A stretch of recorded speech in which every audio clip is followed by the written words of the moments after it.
All right, let's get into today's video. So Maria, I want to start off by saying, like, for real, I underestimated her based off of her performance in season one. She was my least favorite character last season. You couldn't tell me anything about her from season one. Like, I had to go rewatch because that's how impressed I was by her in season two. Like, I had to rewatch and pay better attention because she absolutely bored me in season one. That being said, season two, Maria, new wig. I would have loved a new outfit, but we didn't get a new outfit. But the hair, that's all she needed was to take the entire ponytails out, let her hair flow. We'll get into it. So, in season two, we're actually dealing with the fallout from Tera being turned into a vampire by Ursabet. That was like the big, like, oh my gosh, I can't believe this just happened moment. And so Maria is reeling from that. Technically her mother did die, and now she's grieving her mother and then trying to make terms with the fact that her mother is now a vampire, the same beings that they are practically about to be at war with. So she's kind of walking around like, what do I do now? That's kind of what Maria is feeling right now. So she is angrily, rightfully slow. I don't really like how she was kind of treating Juice Belmont. I didn't really like, she was a little sassy, and it's like, girl, we get it, you're going through it, but I want to say get over it, but girl, like, show some respect when people are trying to help you out. So she basically, what really kind of woke me up to her is she made up her mind to go kill her father, the Abbot, because the Abbot is the reason why her mother got turned into a vampire in the first place. And I'm going to be honest, I didn't think she was going to do it. I didn't think she had it in her. I just didn't. Her mother, Tera, actually comes in and actually, like, lets her know, like, hey, I'm not completely gone. I still love you, and that's kind of what's giving Tera the motivation to keep going. Tera ends up inadvertently teaching Maria, I guess, black magic or dark magic. Basically, it corrupts Maria's natural ability, which is to summon these creatures from a different dimension. But her creatures that she summoned don't seem to have any ill intent. Well, the ones that she's conjuring up now have more of a, I think the word's malicious, I believe is the word is. Oh my goodness, I hope I'm not getting that word wrong. But malicious is the word. They have more malicious intent.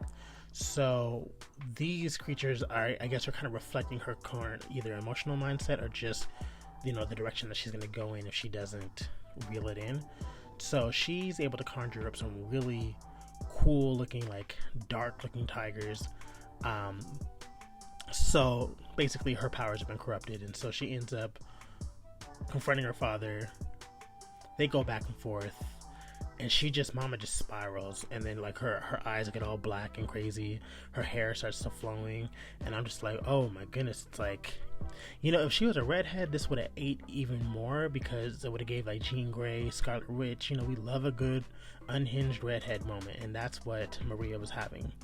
And man, Mama, she conjures up this black hole, and this gigantic monstrous, just crazy looking dragon comes out. The dragon looked really cool, and I didn't really play the games, and I'm pretty sure that there's like a cool reference to this, but I have no idea, like, what dragon that is. All I know is it's really cool. And so anyway, she conjures up this dragon. She's staring her father dead in the eyes, and I'm thinking, there's no way she's not going to kill him. She's going to scare him, or she's going to gain control over her powers. And the Abbot starts, like, begging for his life and just lying.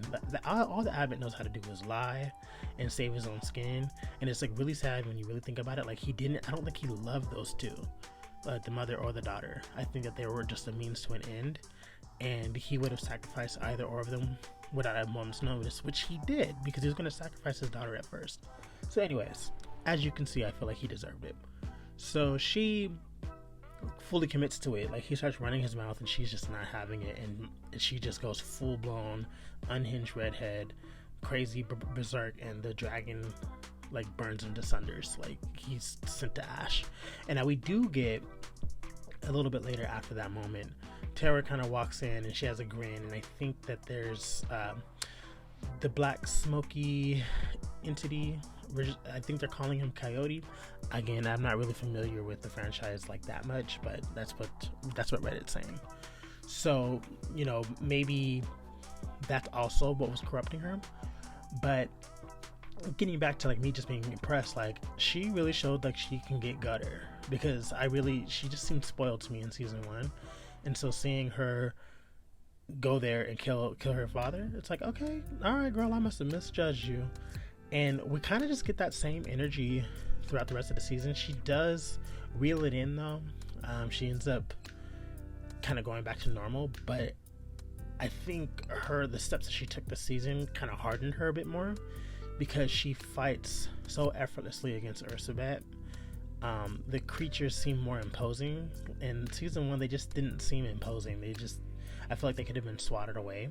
They almost seem like fodder to me, right? Whereas now, it seems like her creatures, they have more presence on the battlefield, and she looked like she was actually not just like holding her own weight, but like actually contributing and could potentially kill Ursubet if she got a deciding blow. So tons of growth from season 1, because honestly she was a snooze fest in season 1, but season 2 I think really got my attention, and I really like where the character's going. I'm glad that she didn't fall too deeply into darkness. It would have been nice to see her kind of go rogue, but I understand for the sake of like the story, like she needed to reel it back in.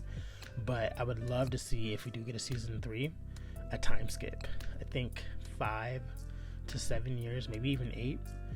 I think a more mature Maria is going to be sickening. It's going to eat. I think if we can get her about 10 years older from what she is now, I think she's going to be sickening. And then of course in season 3 we're going to have to wrap up the storyline between her and Tera. I hope she doesn't have to kill her mom. I feel like she might have to though, and it's going to suck to see.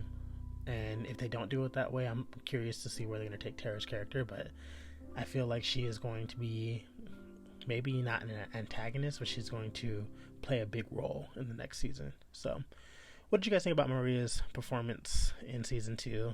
And do you think I'm too hard on her performance in season 1?